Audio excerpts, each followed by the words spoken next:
എനിക്കുറപ്പാണ് ബംഗാളിലും ത്രിപുരയിലും പോലെ കമ്മ്യൂണിസ്റ്റുകാരെ കണ്ടാൽ കല്ലെറിയുന്ന നാൾ അതിവിദൂരമല്ല. പക്ഷെ ഇതിലൊക്കെ രക്ഷപ്പെട്ടു പോയ ഒരാളുണ്ട്. അത് കേരളത്തിൻ്റെ കാരണഭൂതനും അഖില കേരള ചക്രവർത്തിയുമായ പിണറായി വിജയനാണ്. അദ്ദേഹം എന്തായാലും അമേരിക്ക തെമ്മാടി രാജ്യമാണെന്നും ബൂർഷ്വാ രാഷ്ട്രമാണെന്നും ഒക്കെ പറയുകയും അമേരിക്ക സൈനിസ്റ്റ് ഭീകരതയെ പ്രോത്സാഹിപ്പിക്കുന്ന രാജ്യമാണെന്നൊക്കെ പറഞ്ഞിട്ട് ഏറ്റവും ഒടുക്കം 4ാമത്തെ തവണയും അദ്ദേഹത്തിന് ചികിത്സാർത്ഥം അമേരിക്കയിലെ മയോ ക്ലിനിക്കിലേക്ക് പോയിട്ടുണ്ട്. എന്തായാലും അവിടെ ആശുപത്രി കിടക്കയിൽ പോപ്കോണും ഒക്കെ തിന്നുകൊണ്ട് കാരണഭൂതൻ അവിടെ ഇരുന്ന് കേരളത്തിലെ ഈ കുട്ടിക്കുരങ്ങന്മാരുടെ കാഴ്ചകളൊക്കെ കണ്ട് രസിക്കുന്നുണ്ടാവും. അദ്ദേഹത്തിന് എന്തായാലും ഉറപ്പാണ് അടുത്ത വർഷം ഭരണം ലഭിക്കാനുള്ള സാധ്യതയില്ല എന്നുള്ളത്.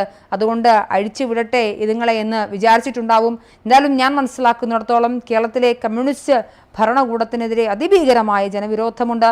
ആ ജനവികാരം എന്തായാലും അലയടിച്ചുകൊണ്ടിരിക്കും. ഇനിയെങ്കിലും ഇത് മനസ്സിലാക്കി ഒരു പൊടിക്കൊന്ന് അടങ്ങി മര്യാദയ്ക്ക് ജനങ്ങളുടെ രോഷം മനസ്സിലാക്കി അവർക്ക് അനുകൂലമായി പ്രവർത്തിച്ചാൽ ഒരു പക്ഷേ ചരിത്രത്തിലെങ്ങുമില്ലാത്ത വിധം മുച്ചൂടും മുടിയുന്ന കമ്മ്യൂണിസം കേരളത്തിലെങ്കിലും ഒരുപക്ഷെ നിലനിന്നു പോകും.